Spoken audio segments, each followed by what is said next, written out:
আচ্ছা, ইমবাইবেশন মানে হলো পানি শোষণ প্রক্রিয়া। এর বাংলা অর্থ পানি শোষণ প্রক্রিয়া, মানে পানি শোষণ, শোষণ মানে প্রক্রিয়া, পানি শোষণ প্রক্রিয়া।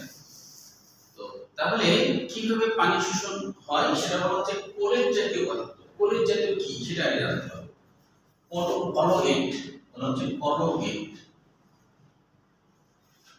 কলের জাতীয় পদার্থ। কলের জাতীয় পদার্থ জিনিসটা কি এটা আগে জানো। কলের জাতীয় পদার্থের ব্যাপারে বৈজ্ঞানিকরা বলছে যে যাদের আয়তন 2 ন্যানোমিটার থেকে 500 ন্যানোমিটার হবে, 2 ন্যানোমিটার থেকে 500 ন্যানোমিটার আয়তনের যে বস্তুগুলা তাদেরকে বলা হয় কলের জাতীয় বস্তু। কলের পদার্থে যাদের আয়তন 2 থেকে 500 ন্যানোমিটারের মধ্যে হবে তাদেরকে কলের জাতীয় বলা হয়। হ্যাঁ, তো এখন স্টার্চ আছে না, স্টার্চ তো চিনো তাই না? স্বেচ্ছার বা স্টার্চ বলি আমরা, তাই না? স্বেচ্ছার বা স্টার্চ। তো স্বেচ্ছার বা স্টার্চ এর আরেকটা বাংলা কি কি বলো তো, মনে আছে? স্টার্চের আরেকটা বাংলা কি? স্বেচ্ছার আরেকটা বাংলা আছে, কি বাংলা বলো তো?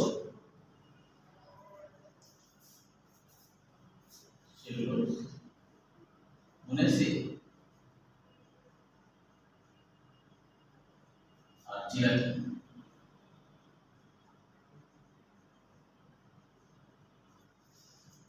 এই বস্তুগুলা, আচ্ছা এই বাংলা বলে জেনে রাখো, স্টার্চ বা স্বেচ্ছার বলা হয়। এর বাংলা অর্থ শস্য দানা। এর বাংলা অর্থ শস্য দানা। স্টার্চের বাংলা অর্থ শস্য দানা।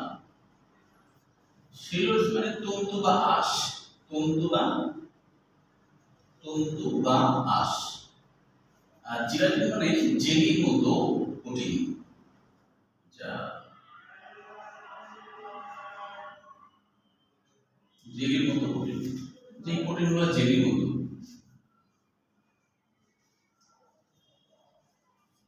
এদের এক একটা অণু, এদের সাইজ হলো 2 থেকে 500 ন্যানোমিটার মধ্যে হয়, সেজন্য এরা কোলাইট, এই বস্তুটির একটা বৈশিষ্ট্য হলো এরা পানি শোষণ করতে পারে। যেমন ধরো কাঠের দরজা, লক্ষ্য করছো কিনা, কাঠের দরজা দেখবা গরমকালে, বর্ষাকালে আর কি বড় হয়ে যায় না, দরজা লাগে না ঠিক না, এরকম দেখছি শব্দ হয়। হ্যাঁ, মানে কেন বড় হয়ে যায় বলে শব্দ হয়? এমনও ঘটনা ঘটে অনেক সময় ঠিকঠাক ভাবে লাগতে চায় না, কাঠের জানলাগুলা ঠিকঠাক ভাবে লাগতে চায় না। এটা কাঠের দরজা আছে, দরজা আছে, খেয়াল করছো কি? হ্যাঁ, তুমি খেয়াল করছো? হ্যাঁ, তার মানে কি ওর মধ্যে আছে সেলুলোজ, বুঝছো? আর ওই সেলুলোজ বাতাসের মধ্যে যে পানি আছে না, ওই পানিগুলো শুষে নিচ্ছে, বুঝছো? নেওয়ার কারণে বড় হয়ে যাচ্ছে, ফুলে উঠছে, বাস তখন হচ্ছে এই জন্য দরজা বড় হয়, শব্দ হয়, লাগে, বুঝছো? তাহলে যে ইমবাইবেশন মানে এটাই বোঝাচ্ছে যে যাদের আয়তন এরকম ধরনের এবং যারা পানি শোষণ করে তারা হলো কলাইট। এরকম ধরনের বস্তুর আয়তন বলা হয়, পানি শোষণ করে, এই বৈশিষ্ট্য যাদের আছে তাদেরকে বলা হয় কলাইট। তবে আয়তন হলো 2 থেকে 500 ন্যানোমিটার মধ্যে হবে, বুঝতে পেরেছো? তাহলে এখন উদাহরণটা মনে রাখতে হবে এমসিকিউর জন্য, যে স্টার্চ, সেলুলোজ, জিলাটিন, এগুলো মনে রাখতে হবে। এই কলাইট, হ্যাঁ এটা হলো কলাইট। আর অনেক কলাইট আছে, যেমন দুধের মধ্যে লিপিড আছে না, লিপিড অণু, দুধের মধ্যে তো লিপিড অণু আছে, চর্বি অণু আছে, ওরা কিন্তু কলাইট, মানে ওরা হচ্ছে এই আয়তনের মধ্যে পড়ে। কলাইটের আরেকটা বৈশিষ্ট্য হলো, হ্যাঁ হ্যাঁ আসছে,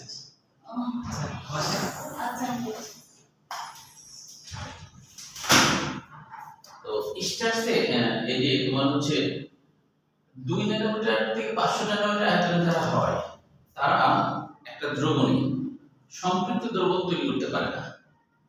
তবে এরা কি করে যে সর্বত্র ছড়িয়ে পড়তে পারে। যেমন ধরো যে দুধের মধ্যে যে লিপিড চর্বি কণাগুলো আছে না, এরা হলো কলাইট। এরা কিন্তু দুধের মধ্যে মিশে আছে, আমরা দেখতে পাই না, জ্বালালে এরা একীভূত হয়, হয়ে ধরো যে শর্টকাট হয়, পরবর্তীতে ঘি হয়, তাই না?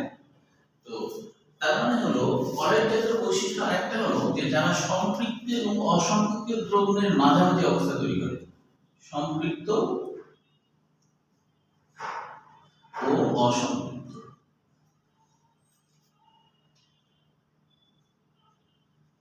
সম্পৃক্ত অসম্পৃক্ত দ্রবণের মাঝামাঝি অবস্থা তৈরি করে, মাঝামাঝি অবস্থা তৈরি করে।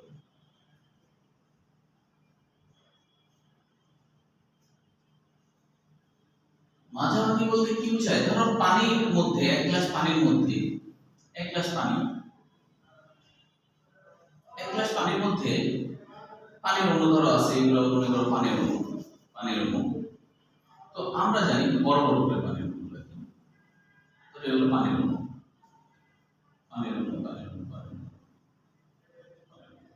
এগুলো পানির অণু আছে, গোটাটা জুড়ে পানির অণুটা আছে।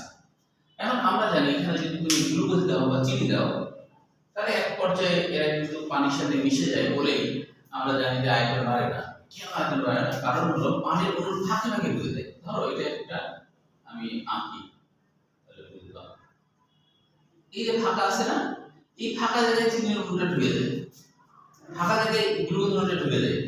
ঢুকে যাওয়ার কারণে কি আয়তন বাড়ে না, কারণ ওই গ্যাপে চলে যাচ্ছে। তাহলে আয়তন বাড়বে কি করে? আয়তন বাড়বে না, তাই না? কিন্তু যারা কলেট তারা কি করে? তারা তলানি হিসেবে জমা হয় না, তারা বরঞ্চ কি করে, এই অণুর ফাঁকে ঢুকতে পারে না, না ঢুকে তারা কি করে, অণুগুলোর গায়ের সাথে লেগে থাকে, অণুগুলোর গায়ের সাথে লেগে প্রত্যেকটা অণুর গায়ের সাথে লেগে থাকে। তাহলে দেখা যাচ্ছে যে সে কিন্তু সর্বত্র ছড়িয়ে পড়লো ঠিকই, কিন্তু সম্পৃক্ত দ্রবণ হলো না, যেহেতু এই আন্তঃআণবিক ডিসটেন্সের মধ্যে ঢুকতে পারেনি। আন্তঃআণবিক ডিসটেন্সের মধ্যে ঢুকতে না পারলে সে হলো সম্পৃক্ত দ্রবণ করেনি। বুঝতে পেরেছো? কিন্তু সর্বত্র ছড়িয়ে পড়ছে, তো এই তখন হলো, এটাকে আমরা বলি যে এই কলের দানার একটা বৈশিষ্ট্য যে এরা সম্পৃক্ত অসম্পৃক্ত মাঝামাঝি একটা অবস্থা। কিন্তু তুমি যদি বাড়ি দাও, তাহলে কি পানির অণুর গায়ের সাথে লেগে থাকবে নাকি নিচে জমবে? তার মানে ওটা কিন্তু অসম্পৃক্ত সরাসরি, এটা মাঝামাঝি না। বুঝছো? এটা একটা বৈশিষ্ট্য। হ্যাঁ, তাহলে এই হলো ইমবাইবেশন। তাহলে উদাহরণটা মনে রাখতে হবে। দেখো এটা বোর্ড পরীক্ষায় কিন্তু আসছে। হ্যাঁ, যেমন দেখো কলয়েডকে কি তলানি আকারে দেখা যায় না? হ্যাঁ, কলয়েডকে তলানি আকারে দেখা যায় না, কলের বস্তুকে তুমি তলানি আকারে দেখতে পারো, তলানি আকারে এটা জমবে না, কারণ এরা হলো কি করে, এখানে কিন্তু একটা বিষয় মনে রাখবে, কলের একটা আরেকটা বিষয় কি জানো, এরা হলো আঠার মতো। কলা মানে আঠা, এক মানে মতো, আঠার মতো। মানে এই যে আঠার মতো কেন, যে অণুর সাথে আঠার মতো লেগে আছে, তো আচ্ছা, অণুর গায়ের সাথে আঠার মতো লেগে আছে না? তো বালির কণা তো পানির অণুর গায়ের সাথে লেগে থাকবে না, ও নিচে, কিন্তু কলের কিন্তু নিচে দ্রবীভূত হবে না। বুঝতে পেরেছো? এই চিনির ক্ষেত্রে কি বললেন? হ্যাঁ, চিনির ক্ষেত্রে এই যে পানির গ্যাপে, এইদিকে গ্যাপ আছে না, এই পানির অণুর গ্যাপে ঢুকে যাবে, পানির অণুর গ্যাপে এখানে কি গঠন করবে? সম্পৃক্ত দ্রবণ গঠন করবে। সম্পৃক্ত, ওটা সম্পৃক্ত আর নিচে তলানি পড়ে, মানে লাগে না, ওটা অসম্পৃক্ত। আর এটা অসম্পৃক্ত মাঝামাঝি। তিন জিনিস, একটা হলো সম্পৃক্ত, একটা অসম্পৃক্ত, একটা হলো দুটার মাঝামাঝি কি করে? কলেক্ট। কলা মানে কিন্তু এটা গ্রিক শব্দ, কলা মানে আঠা, এক মানে মতো, আঠার মতো এটা লেগে থাকে, কিন্তু কি তলানি হিসেবে জমে না। তো আচ্ছা, বালি চিনির সম্পৃক্ত দ্রবণ। হ্যাঁ, চিনি সম্পৃক্ত, গ্লুকোজ সম্পৃক্ত। হ্যাঁ, ওরা হচ্ছে কেন সম্পৃক্ত? ওরা হচ্ছে অণুগুলোর ফাঁকে ফাঁকে ঢুকে যায়, ওই জন্য আয়তনও বাড়ে না। আয়তন বাড়বে? বাড়বে না। বুঝতে পারছো? এইগুলো ব্যাপার। তো দেখো এটা কিন্তু আসছে, যেমন হচ্ছে ঢাকা বোর্ডে 20 সালে আসছিল যে কোনটি হচ্ছে হাইড্রোফিলিক পদার্থ নয়। এরা কিন্তু পানি আকর্ষী, এরা পানিকে আকর্ষণ করতে পারে। তো এই যে সিলুলোসিস্টার্স জেলি, এদেরকে হাইড্রোফিলিক বলা হয়, পানি আকর্ষী পদার্থ এরা। এই কলের জাতীয় পদার্থ কি করছে? পানিকে আকর্ষণ করছে, যার জন্য কাঠের দরজা কি বড় হয়ে যাচ্ছে। তাহলে হাইড্রোফিলিক, হাইড্রো মানে পানি, হাইড্রো মানে কি পানি, ফিলিক মানে কি আকর্ষণ। যেমন ফিলিংস মানে অনুভব করা, তাই না? ওটা এক ধরনের আকর্ষণ। ফিলিংস থেকে ফিলিক। তাহলে ঢাকা বোর্ডে আসছিল নিম্ন কোনটি হাইড্রোফিলিক পদার্থ নয়, এভাবে আসছে। তারপরে তিনটা এটা ছিল, আরেকটা যেটা ছিল, হ্যাঁ, এই তিনটা দিছিল, আর একটা, হ্যাঁ, এই বুঝতে পারছো? আচ্ছা, আচ্ছা উপরের দিকে একটু বোর্ড পরীক্ষার কোশ্চেন দাগিয়ে রাখো, যেহেতু তোমরা ট্রেনিং ইঞ্জিনিয়ারিং একটু জানা ভালো। যেমন দেখো এই যে উপরের একবারে দ্বিতীয় নম্বর লাইনে আছে প্রোটোপ্লাজমের 90% পানি, এটা কিন্তু অনেক জায়গায় আসছে। প্রোটোপ্লাজমের 90% পানি। যশোর বোর্ড 25 সাল, তারপর হচ্ছে কুমিল্লা বোর্ড 25 সাল, চট্টগ্রাম বোর্ড 23 সাল, রাজশাহী বোর্ড 15 সাল। তাহলে কতবার আসছে? ছোট্ট একটা কোশ্চেন, সহজেই বলা যায়। তারপরে এটা তুমি এই বই তোমরা কয় লেখা ফ্লুইড অফ লাইফ। হ্যাঁ এটাও আসছে, এটা হলো ঢাকা বোর্ডে 17 সালে আসছে। পানিকে ফ্লুইড অফ লাইফ বলা হয়, কোন নিম্নের কোনটিকে ফ্লুইড অফ লাইফ বলা হয়? পানিকে। এটা ঢাকা বোর্ড 17 সালে আসছে। এবার দেখো ব্যাপন। ব্যাপনের বাংলা অর্থ ছড়িয়ে পড়া। ব্যাপনের বাংলা অর্থ ছড়িয়ে পড়া।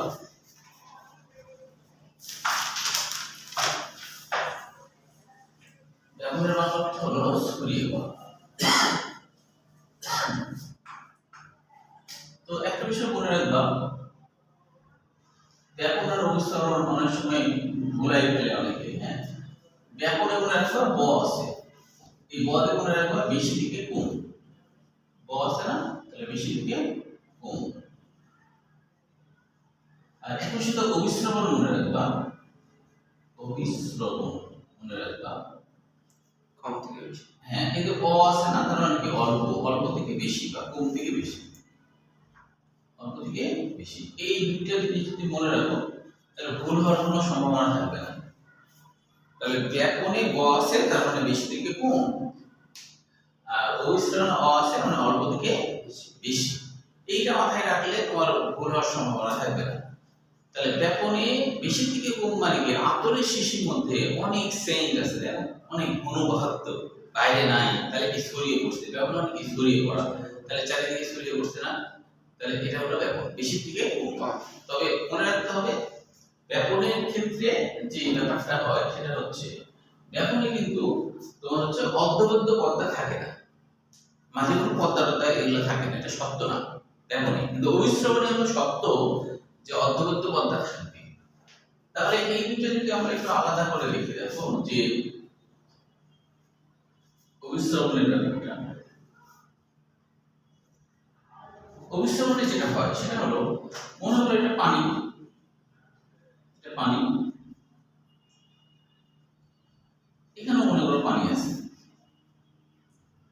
পানি কম বেশি যাই হোক, এমন হতে পারে এখানে পানির পরিমাণ আরো বেশি, সেটা বিষয় না। বিষয়টা কি, পানির মধ্যে যে দ্রব্য আছে সেটা দ্রাবকটা বড় কথা না, দ্রব্য। এখানে মনে করো চিনির অণু বা লবণের অণু অনেক বেশি আছে, এটা হলো অন্য কালে করি, এটা হলো অর্ধবদ্ধ পদ্মা। এখানে মনে করো অণুগুলো আছে অল্প। এখন কি হবে, অভিশ্রবণের নিয়ম হলো কম ঘনত্ব, যে মানে অল্প, অল্প ঘনত্ব দ্রবণে দ্রাবকগুলা অর্ধবদ্ধ পদ্মা দিয়ে বেশি ঘনত্ব দ্রবণের দিকে যাবে, এটা হলো অভিশ্রবণ। অল্প ঘনত্বের দ্রবণ থেকে দ্রাবকগুলা, অল্প ঘনত্বের দ্রবণ থেকে, আমি সহজ সংখ্যা লিখে দেবো পরে, আগে এমনি শুনে না বুঝে না, পরে আমি সহজ সংখ্যা লিখে দেবো। হ্যাঁ, অল্প ঘনত্ব না এটা, এখানে চিনির অণু 3টা আছে, তাহলে এটা কম ঘনত্ব না, ঘনত্ব কম। আর এখানে চিনির অণু 10-12টা আছে মনে করো, তাহলে এটা বেশি ঘনত্ব। তাহলে কি অভিশ্রবণে অ আছে, মানে অল্প থেকে বেশি, অল্প থেকে বেশি। তাহলে এখানে অল্প ঘনত্ব, তাহলে অল্প ঘনত্বের দ্রবণ থেকে দ্রাবক মানে পানিগুলা, দ্রাবকগুলা বেশি ঘনত্ব দ্রবণের দিকে যাওয়ার যে প্রক্রিয়া সেটাই হলো অভিশ্রবণ। না বুঝতে পারলাম? জি। তাহলে এখানে কি করবে, এখানে করবে হলো এই যে পানিগুলা, কিন্তু তাই বলে দ্রব্য না, পানিগুলা, পানিগুলা কি করবে, এইখান থেকে এখানে আসতে শুরু করবে। তবে সত্য হলো অর্ধবদ্ধ পদ্মা থাকবে, অর্ধবদ্ধ পদ্মা থাকবে, ঠিক আছে। কিন্তু অর্ধবদ্ধ পদ্মা না থাকলে কিন্তু অভিশ্রবণের ঘটনা ঘটবে না, অর্ধবদ্ধ পদ্মা না থাকলে অভিশ্রবণ ঘটনা ঘটবে না। অর্ধবদ্ধ পদ্মা হলো সত্য। যেমন কিসমিস, তোমাদের বই আছে কিসমিস, কিসমিসে বাইরের দিকে পদ্মা আছে, ভিতরে অনেক মিষ্টি আছে, চিনি আছে, সুক্রোজ আছে। এখন কিসমিসকে যখন তুমি একটা বাটি পানি ভর্তি বাটিতে কিসমিসকে যখন রেখে দেবা, তখন বাইরে পানি মানে নরমাল, খুবই কম ঘনত্ব, ওর মধ্যে কিছু লবণ আয়ন থাকতে পারে, খুবই মানে একবারে মানে বলা যায় যে ঘনত্বই নাই, তাই না? তাহলে কম ঘনত্ব থেকে বেশি ঘনত্ব দিকে দ্রাবক যাবে, তার মানে কিসমিসের মধ্যে পানি ঢুকবে, কিসমিসের মধ্যে পানি ঢুকে কি কিসমিসকে ফুলাই দিবে এবং হলো ততক্ষণ পর্যন্ত বিশ্রাম হবে যতক্ষণ পর্যন্ত দুই দ্রবণের মধ্যে সমতা না আসবে। পানি ঢুকে ঢুকে ট্যাক্সা আছে, বুঝতে পারছো? কিন্তু এই যে অর্ধবৃত্ত পদ্মা, ঠিক আছে? কিন্তু তুমি কিসমিস তার অর্ধবৃত্ত পদ্মা কোনটা? কোনটা? কিসমিস আর পানি। ও ওই যে বাইরের দিকে যে চামড়া থাকে, কিসমিসের বাইরে চামড়া আছে, হ্যাঁ, ওই যে আঙুরের যে বুঝতে পেরেছি, হ্যাঁ সাইডে বুঝতে পেরেছি থাকে না, ওইটা হলো অর্ধবৃত্ত পদ্মা, বুঝছো? তাহলে ওই অর্ধবৃত্ত পদ্মা ভেদ করে করে পানি ঢুকতে শুরু করবে, পানি ঢুকতে শুরু করবে। জানলাগুলো খুলে দাও, নাই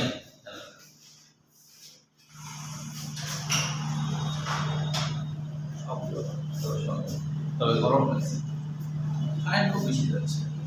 তাহলে বুঝতে পারছো? তাহলে অমিশ্রণ আর ব্যাপনের ক্ষেত্রে এটা আতঙ্কে আমি সিবি খুলে দিলাম, এখানে কোনো অর্ধবদ্ধ পদ্মা আছে নাই, এটা অর্ধবদ্ধ পদ্মা শব্দ না, তবে থাকলেও ব্যাপন হতে পারে, থাকলেও হতে পারে কিভাবে? পদ্মা যেমন ধরো এমনি কাপড়ের পদ্মা, ওটা ভেদ করে হবে, কোনো সমস্যা না, ঠিক আছে? এমন পদ্মা যেটা অর্ধবদ্ধ না, তাহলে তো হবে না, পলিথিন দিয়ে ঢেকে দিতে, তাহলে তো আর হবে না। অর্ধবদ্ধ মানে কি? অর্ধেক ভেদ্য, অর্ধেক ভেদ্য কিন্তু অর্ধবদ্ধ, তাই না? বা বৈষম্য ভেদ্য, বৈষম্য মানে কি? একটা কিছু যাইতে দেয় আরেকটা কিছু যাইতে দেয় না, এটাই হলো বৈষম্য ভেদ্য, তাই কি না? তাহলে বৈষম্য করে, তাই না? তাহলে এই অক্ষর দিয়ে তুমি মনে রাখবা, ব্যাপনে ক বেশি থেকে কম, অবস্থানে অল্প থেকে বেশি, মনে রাখবে। এইটা দিয়ে তুমি মনে রাখতে পারবা আসলে এটা তারা কি কি বুঝায়, ঠিক আছে? আচ্ছা দেখো ব্যাপনের, আচ্ছা এই তিনটে সংজ্ঞায় তোমরা লিখে নাও সহজ করে, হ্যাঁ, এই তিনটে সংজ্ঞা বই নোট করে নাও। প্রথমে ইমবাইবেশনের সংজ্ঞা বইয়ে খুব ভালো করে দেয়া নাই, হ্যাঁ, যে হাই লেভেলের বইয়ে ভালো করে দেয়া আছে, লিখে নাও। ইমবাইবেশন হেডিং দাও, ইমবাইবেশন হেডিং দাও। কঠিন পদার্থের যেমন স্টার্চ, সেলুলোজ, এগুলো কঠিন পদার্থ, দ্রবণ না। কঠিন পদার্থের পানি বা অন্য কোনো তরল, কঠিন পদার্থের পানি বা অন্য কোনো তরল শোষণ করে ফুলে ওঠার প্রক্রিয়াকে ইমবাইবেশন বলে। আবার বলি, কঠিন পদার্থের পানি বা অন্য কোনো তরল, কঠিন পদার্থের পানি বা অন্য কোনো তরল শোষণ করে ফুলে ওঠার প্রক্রিয়াকে ইমবাইবেশন বলে। কঠিন পদার্থের পানি বা অন্য কোনো তরল, কঠিন পদার্থের পানি বা অন্য কোনো তরল শোষণ করে ফুলে ওঠার প্রক্রিয়াকে ইমবাইবেশন বলে।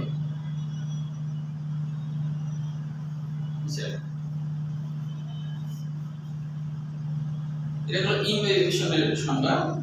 এবার দেখো যে ব্যাপনের সংজ্ঞা,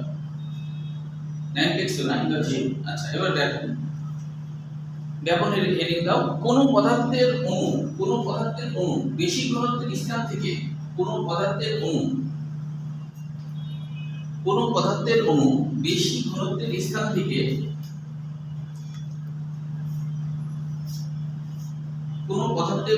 বেশি ঘনত্বের স্থান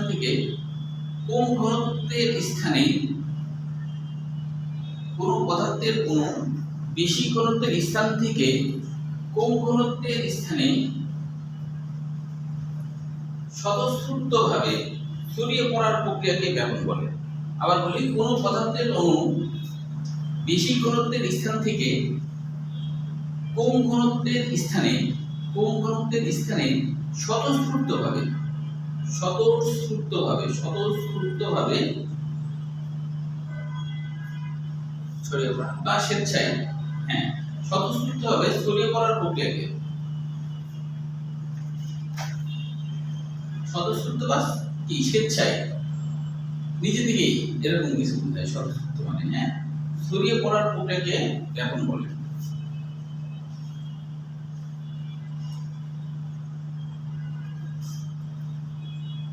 বুঝছেন? আচ্ছা, ব্যাপন ব্যাপন দ্বিতীয় ধাপে একটা এমসিকিউ আসছিল, এটা ঢাকা বোর্ড 20 সালে আসছিল, সেটা হলো দিনাজপুর বোর্ড 19 সালে আসছিল, সিলেট বোর্ড 24 সালে আসছিল। সেটা হলো যে এভাবে আসছিল যে সুগন্ধ কিছু ছড়িয়ে পড়ার প্রক্রিয়াকে কি বলে? সুগন্ধ কিছু ছড়িয়ে পড়ার প্রক্রিয়াকে কি বলে? ব্যাপক এটা আসছিল Dhaka board 20, Dinajpur board 19, Sylhet board 24 ও দিনাজপুর বোর্ড 15। মানে তার মানে এটা সহজ কোশ্চেন, তাই না? আচ্ছা, এটা গেল। আরেকটা সংজ্ঞা কি থাকলো? অবিশ্রাবণের সংজ্ঞাটা রাখবো। অবিশ্রাবণ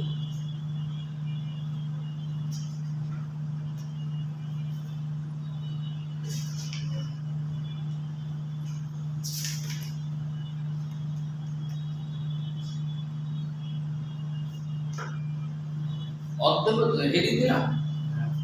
অর্ধবেদ্য ঝিল্লির মাধ্যমে, এখানে শব্দ অর্ধবেদ্য বাধ্যা থাকতে হবে। অর্ধবেদ্য ঝিল্লির মাধ্যমে কোন কোন দ্রবণ থেকে, অর্ধবেদ্য ঝিল্লির মাধ্যমে কোন কোন দ্রবণ থেকে, অর্ধবেদ্য ঝিল্লির মাধ্যমে কোন কোন দ্রবণ থেকে, কোন কোন দ্রবণ থেকে, কোন কোন দ্রবণ থেকে বেশি কোন দ্রবণের দিকে পানির অণুর চলাচলকে অভিস্রবণ বলে। আবার বলি, অর্ধবেদ্য ঝিল্লির মাধ্যমে, অর্ধবেদ্য ঝিল্লির মাধ্যমে কোন কোন দ্রবণ থেকে বেশি কোন দ্রবণের দিকে পানির অণুর চলাচলের প্রক্রিয়াকে অভিস্রবণ বলে। পানির অণু, পানির অণু, পানির অণু তো যায়, তাই না? দ্রাবক যায় না? দ্রাবক যায়, এই জন্য পানির অণু। পানি ছাড়ানো কিছু যায় তাহলে এটা পানি অবিশ্রাবণ বলতে না? তরল বলতে পারো, পানি বা তরল, যে কোনো তরল হতে পারে। শুধু পানি লিখলেও দোষ নাই, তা পানি দ্বারা অন্য কোনো তরল হলেও হবে। অবিশ্রাবণ কিছু তরলে হয়, তরল ছাড়া হ্যাঁ, না। তরল ছাড়া হয় না, অবিশ্রাবণ তরল হয়। হ্যাঁ। গ্যাসে হলে সেটা বলতে যে ইয়া বলে, হ্যাঁ হ্যাঁ সেটাই। ও আচ্ছা, ব্যাপন গ্যাসে, ব্যাপন তরলে হবে না। হ্যাঁ, তরলে তরলে না, গ্যাসে বাতাসে মিশে যায়। আচ্ছা, তাহলে আর হচ্ছে যে ইমবাইবেশন, ওটা হচ্ছে কঠিন পদার্থ, কঠিন পদার্থ, ওই যে স্টার জিলাপি, মিস্টার জিরাটি। পানি, হ্যাঁ, যেমন কাঠের দরজা, যেমন সেগুলো হচ্ছে। ওরা বলতো কাঠের দরজা পানি না লাগলেও মোটা হয়। কেন হয়? ওই যে বাতাসে পানির অণু থাকে না, ওই পানির অণু ট্যাঙ্ক কিছু নেই, ওই জন্য তো নাম হয়েছে যে মানে ইমবাইবেশন, তাই না? পানি শোষণ প্রক্রিয়া, এই জন্য নাম হয়েছে পানি শোষণ। আচ্ছা, তাহলে এবার ব্যাপন থেকে কোশ্চেনতে বললাম। আচ্ছা, এবার দেখো আরেকটা বিষয়, এখান থেকে কিন্তু আরেকটা কোশ্চেন আসছিল যে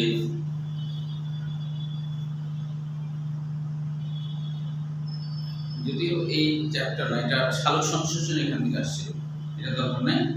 আচ্ছা, তারপরে আরেকটা আসছিল কোশ্চেন এরকম, ব্যাপন ব্যাপন কোন প্রক্রিয়া? উত্তর হলো ভৌত প্রক্রিয়া। চট্টগ্রাম বোর্ড 20 সাল। ব্যাপন ভৌত, হ্যাঁ, ভৌত প্রক্রিয়া। এটা কোনো রাসায়নিক না, এটা কোনো বিক্রিয়া ঘটে না, এটা হলো ভৌত প্রক্রিয়া। ব্যাপন কোন প্রক্রিয়া? উত্তর হলো ভৌত প্রক্রিয়া, 20 সালে আসছে। আচ্ছা, তারপর হলো যে রাজশাহী বোর্ড 22 সালে আর রাজশাহী বোর্ড 25 সালে, মানে দুইবার আসছে, রাজশাহী বোর্ড 22 সালে আর রাজশাহী বোর্ড 25 সালে। তোমরা কবে পরীক্ষা দাও? তোমরা 27, তার মানে তোমাদের জন্য অনেক বড়। রাজশাহী বোর্ড 22 সাল আর 25 সালে আসছিল। কি আসছিল? যে কিসমিসের টসটসে হয়ে ফুলে যাওয়ার প্রক্রিয়াটাকে কি বলে? অবিশ্রাবণ। মিশ্রণ। ওই যে পানি কোন কোন দিকে বেশি মধ্যে ঢুকে যাচ্ছে, হ্যাঁ, অর্ধেক ঝিল্লিতে, এটা আসছিল। হ্যাঁ, আচ্ছা, তাহলে উদাহরণগুলো পড়লে বুঝতে পারবা, মানে মূল সংজ্ঞাটাই বড় কথা। এবার আমরা চলে আসি আরেকটা সংজ্ঞা আছে, সেটা হলো ব্যাপন চাপ ঘাটতি। ব্যাপন চাপ ঘাটতি কথাটা কিন্তু তোমাদের বইয়েও আছে। ব্যাপন চাপ, আগের বিষয় দেখো, ব্যাপন চাপ ঘাটতি হলো 70 নম্বর লাইনে একটা আছে, একই বায়ুচাপে কোনো একটি দ্রবণ ও দ্রাবকের ব্যাপন চাপের পার্থক্যকে ব্যাপন চাপ ঘাটতি বলে। এটা একটু বোঝার আছে, দেখতে পেয়েছো? এটা যেহেতু সোজা তাই এটা লেখার দরকার নাই, এখানে বই একটু সুন্দর করে আছে, ছোট করে আছে, দেখতে পাচ্ছেন? এখানে এত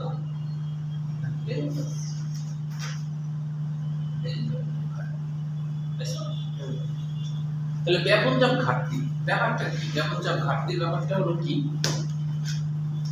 যে এখানে তোমাদের বই আসলে অতটা সুন্দর করে বলা নাই, তো ঘটনাটা আসলে কি ঘটে একটু দেখো, আছে কি তোমাদের বই?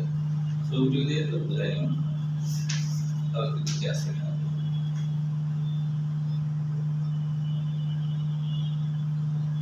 তোমাদের বই নাই। আচ্ছা, ব্যাপনচাপ ঘাটতিটা কি খেয়াল করো। ব্যাপনচাপ ঘাটতি হলো এরকম যে সাধারণ নিয়ম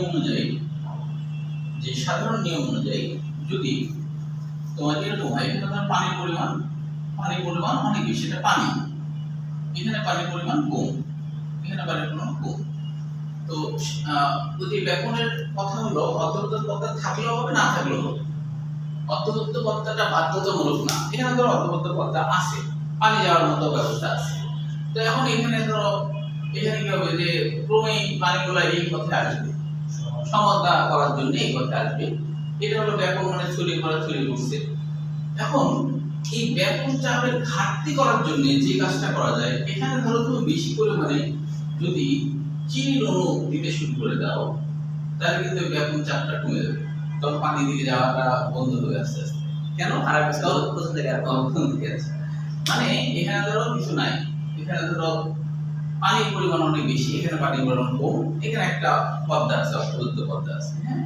তো স্বাভাবিক নিয়ম অনুযায়ী মনে করো যে এই জিনিসটা তোমার এই দিকে গড়াবে, এদিকে গড়াবে, যেহেতু বেশির দিকে কম, এদিকে গড়াবে।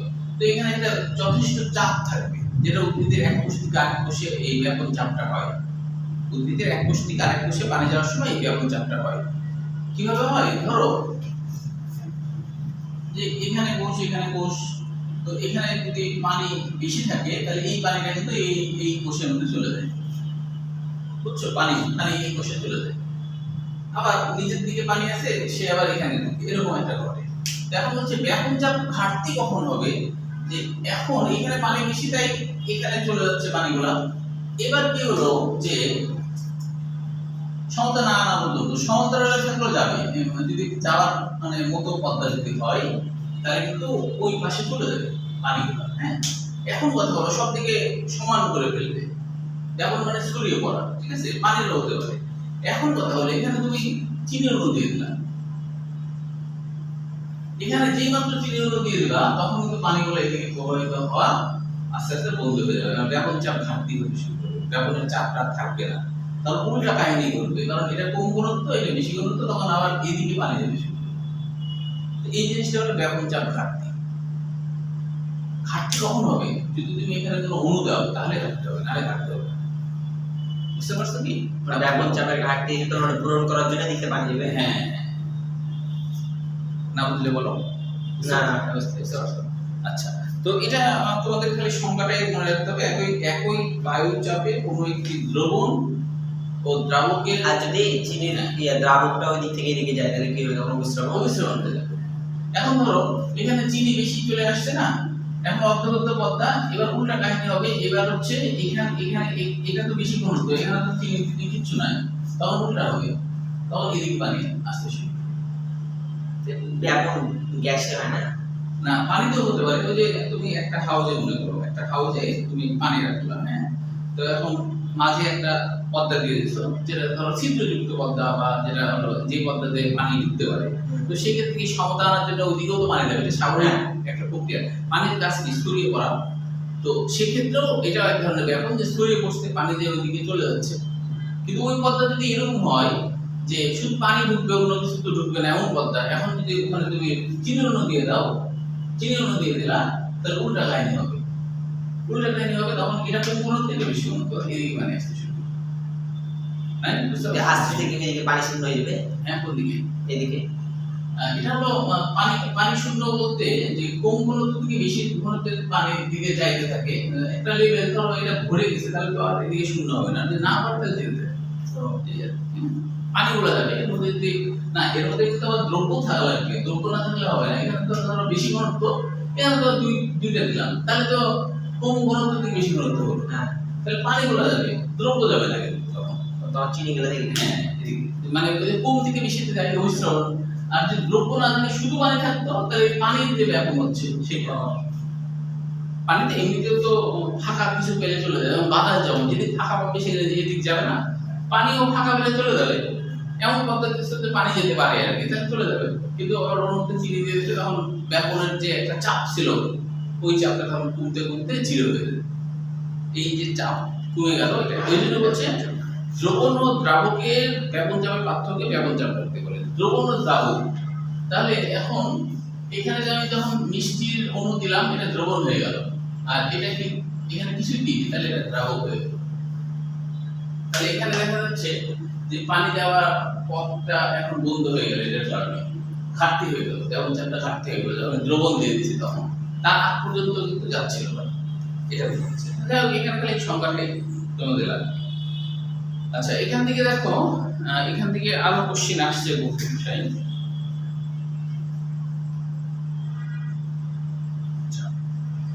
এবার পানি শোষণ সরাসরি এখানে কোশ্চেন নাই, পানি শোষণ প্রক্রিয়া এটা কিন্তু সৃজনশীল হিসেবে আসে। পানি শোষণ প্রক্রিয়া, পানি ও খনিজ লবণ শোষণ। তো পানি ও খনিজ লবণ শোষণে কি কি ঘটনা ঘটে? এখানে ব্যাপন এবং অভিস্রবণ একই সাথে কিন্তু ঘটে, এখানে ব্যাপন ও অভিস্রবণ একই সাথে ঘটে। কিভাবে ব্যাপন ও অভিস্রবণ কিভাবে ঘটে খেয়াল করো, যে আমরা জানি যে মাটির মধ্যে তো মূল আছে, মানে শিকড় আছে না, শিকড়ে এককোষী মূল থাকে। তো ধরলাম এটা সেই এককোষী মূল, ঠিক আছে। তারপরে তো এখানে আপনার বিভিন্ন কোষ শুরু হলো, কোষ মনে করে এগুলো অসংখ্য কোষ। এটা এককোষী মূল লোম, এককোষী মূল লোম, লোম মানে চুলের মতো এরকম কিছু মূল লোম। এখন এর আশপাশে তোমার মাটির কণা থাকে, তো মাটির কণার ফাঁকে থাকে কিন্তু পানির অণু থাকে। তো এই পানিকে বলা হয় কৌশিক পানি বা ক্যাপিলারি ওয়াটার। কেন বলা হয় কৌশিক বলা হয় কেন? যেমন তোমরা কৌশিক নামটা আর কোথায় কোথায় শুনেছো? কৌশিক, কৌশিক জালিকা, হ্যাঁ কৌশিক জালিকা, জালিকা, হ্যাঁ কৌশিক জালিকা শুনছো রক্তনালীতে। কৌশিক মানে কেশ, মানে চুলের মতো চিকন, এরকম কিছু কৌশিক বলা হয়। তো যেহেতু এই মূল লোমটা চুলের মতো চিকন, মূল লোমটা কিসের মতো চিকন? চুলের মতো চিকন, সেই জন্য এর মধ্যে পানি ঢোকাটাকে বলা হচ্ছে কৌশিক পানি। যেহেতু কার মধ্যে ঢুকছে? কৌশিকের মধ্যে ঢুকছে, চুলের মতো চিকন একটা কিছুর মধ্যে ঢুকছে, এই জন্য নাম হলো কৌশিক পানি। এই জন্য নাম কি? কৌশিক পানি। এই কৌশিক পানিগুলো মাটির কণার ফাঁকে ফাঁকে থাকে, কিন্তু ঢুকছে কি? কৌশিকের মধ্যে ঢুকছে, মানে চিকন একটা চুলের মধ্যে ঢুকে যাচ্ছে। এখন দেখো এখন কি হবে, এখানে যখন পানি ঢুকবে তখন কি কি ঘটনা ঘটবে? এখানে যখন পানি ঢুকে, পানি ঢুকবে, এখানে পানি দিয়ে মাত্র ঢুকে যাবে পানি। এই যে পানি ঢুকতেছে, সেই ঢোকার ব্যাপারটাও কিন্তু এরকম যে এখানে পর্যাপ্ত পরিমাণে পানি আছে, বেশি পরিমাণে পানি আছে, তাহলে এটা ব্যাপিত হবে। ব্যাপিত হয়ে এর এখানে এক ধরনের ব্যাপন হলো, পানি যাচ্ছে, ব্যাপিত হলো। পানি যেই মাত্র এর মধ্যে ঢুকে গেছে, এরপর একটা কাহিনী ঘটবে। কি কাহিনী?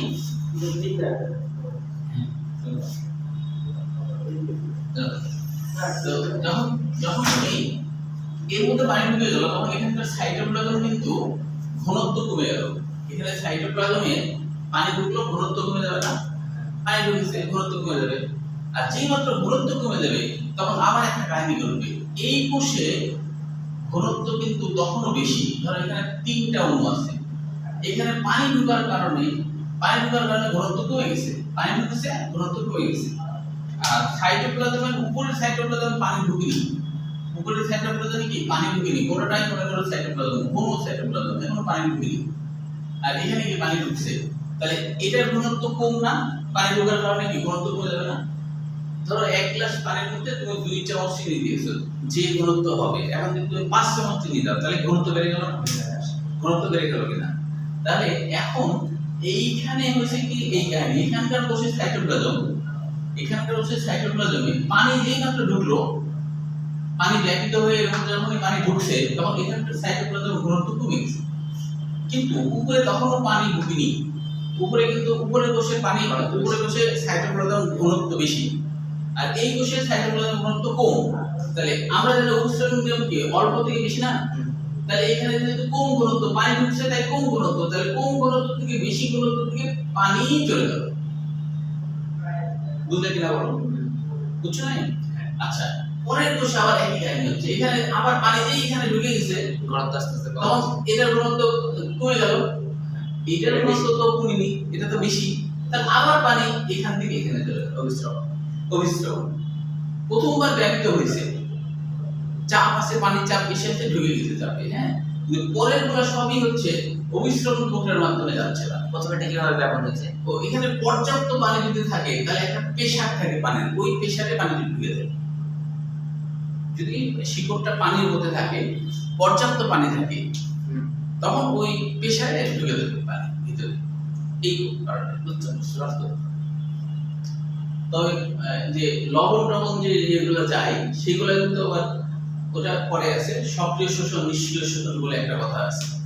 যখন পানি ঢুকে তখন কিছু লবণ কিন্তু নিষ্ক্রিয়ভাবে এর মধ্যে ঢুকে যায়, পানির সাথে সাথে কিন্তু লবণের আয়ন থাকে, ওরা ঢুকে যায়, পানির স্রোতে ঢুকে যায়, ওটা ভিন্ন কথা। আর এছাড়া এইটুক জায়গার মধ্যে যে লবণ আছে, এই কোষ যত আয়তন, এইটুকু আয়তনের মধ্যে যেটুকু লবণ আছে, সেই লবণ কিন্তু কোষের তুলনায় কম থাকে, কোষের তুলনায় কম থাকে।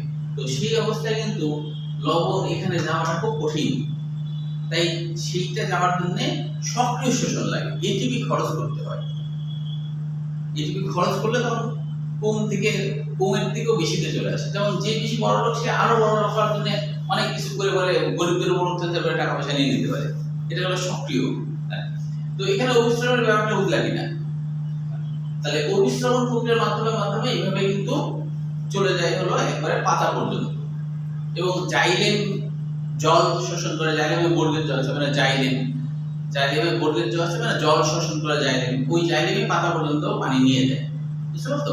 নিয়ে যাওয়ার পর তারপরে হচ্ছে সেখানে যে আরো খনিজ দ্রবণত গেছে, ব্যাপন প্রক্রিয়ার মাধ্যমে গেছে, সক্রিয় শোষণের মাধ্যমে গেছে, যাওয়ার পরে তো কাঁচামাল দিয়ে শর্করা তৈরি হয়। তারপরে ফ্লোয়িং টিস্যু আবার ওই শর্করাগুলোকে গোটা দিয়ে বসে দিচ্ছে। তো 8টা যেহেতু বেজে গেছে, এটা শেষ হলো না, এটা হলো আগামী দিন আবার শেষ করব। হ্যাঁ, এটা আগামী দিন শেষ করব। আর তোমার টাইমের আছে ছুটি, ও আমি একটু ওর দেখি যে ওর যে আগের গুলো অধ্যায় কোথায় কোথায় সমস্যা আছে। হ্যাঁ, প্রথমে দিকে দিকে সমস্যা এদিকে আমার মোটামুটি পড়া আছে, কিছু কিছু জায়গাতে প্রথম অধ্যায়ে কিছু সময় দিলেই আমার হয়ে যাবে। আচ্ছা, হ্যাঁ, ও আচ্ছা, ঠিক আছে।